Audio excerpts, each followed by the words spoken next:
with that big behind smile. And all I wanted was that smile for my husband. I told him, I was like, I want you to smile at me like I'm sunshine. At least look like you're happy to see me. Because that was a big thing for me. And so when I told him that, you know, anyhow, I want to stay on topic with the question. I don't even think it has nothing to do with it. But it just reminded me of that when you were talking, because you can go out, men can go out in the world and put their face on and be like, hey, yes, sir, master, I'll do it. Yes, sir, master. I'll do what you want me to do at this here job. And then you get home. I'm only saying that because my video ran out, so I know ain't nobody here yet. Oh! And then they come home, both Anthony and Mike, like, no, I'm recording. But then they come home and they're exhausted. You don't have a smile to give me. You ain't got no hug or no sugar to give me. You just, I'm like, you can't hug me. You just come in the house. I am not your coworker. You give that to your coworker. You come in the house and give me sugar and a big smile like you just ran into sunshine. Yeah, this is a very good, to me this is a very good scenario, right? Because I think a lot of you all know, being out there in the corporate world, it can really beat you down. You are literally exhausted, and all you can do is put that key in the doorknob and open up the door, right? Now, for me, I could have very, very, very easily been offended and defensive and been all like, are you serious? What are you talking about? I've been at work all day today. I've been at work since 4 a.m. I'm tired, traffic was long, you know, and it's just all like, now I know that it's really not even a transition. It's about to be like, you come in the house, it's like, it's time to move on to the next thing, right? And I'm tired. But I had to take a second, just take the 5 seconds that you need, and say, you know what, that was just right. She hasn't seen me all day. She's excited to see me. She's not starting at the exact same level that I'm starting at. And this is something that's really important to her. This is important to her. So I can muster up a smile and be happy to see her, because I am happy to see her. I'm very happy to see her all the time. I need to be able to take off what I just put on at work and coming through this door and give her a warm welcome. And that's okay. That's okay. Now, I could have came in and been all like, hold up, wait a minute, time out. Let me go through this whole list of everything. And you talking about me, I'm like, you got to be at home, and you got to hang out with the kids and, you know, do all these fun things and stuff like that. Hanging out with the kids. And I'm doing stuff, you know, and work and stuff like that. And that would have what? Created a crazy cycle. We would have never understood it. I would have been caught up on her delivery, or she would have been caught up on my delivery, and we would have never addressed the original issue, and we would have never had any kind of resolution.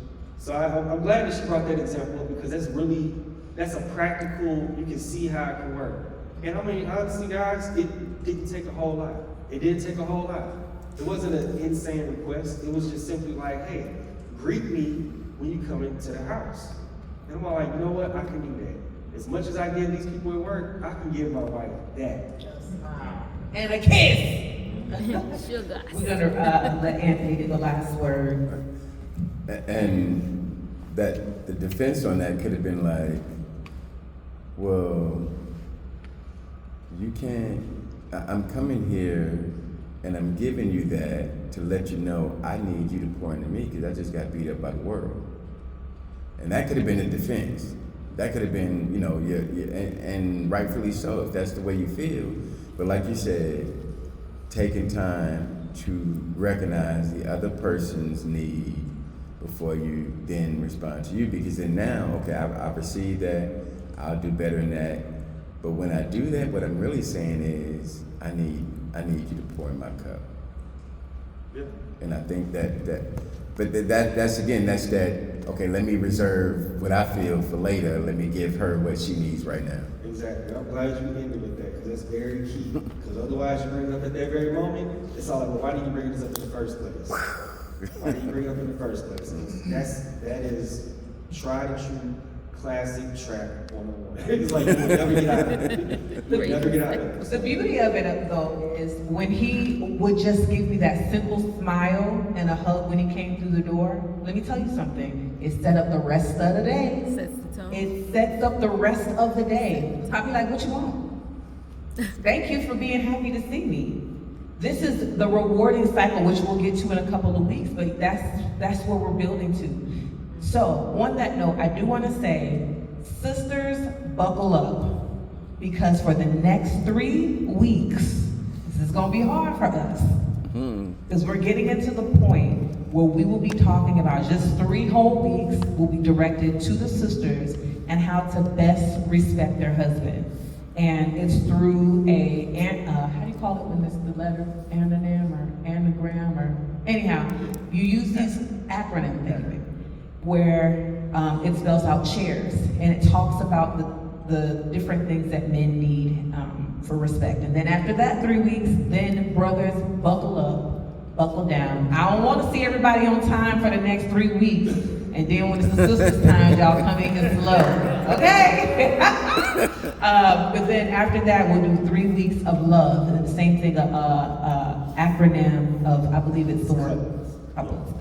So, homework. We didn't have homework. Oh, I'm sorry. Okay, so this is the homework. Ooh, this is a hard one. Using the composition notes that we gave you, write a letter to your spouse and leave the notebook in a place where they can read it and let them know.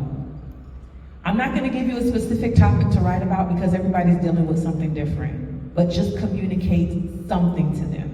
It could be an issue. It could be an apology. It could be a vision for your marriage. It could be the way forward. It could be, let's just start over. Let's not give up. Or, let's get to the next level. Communicate something to them and write the letter early so by Thursday you can find time to discuss it with them. And remember, you're going to discuss it, but not get on the crazy cycle. Be determined to listen to each other. Be determined to lean into each other and get to know each other. I'm going to tell y'all,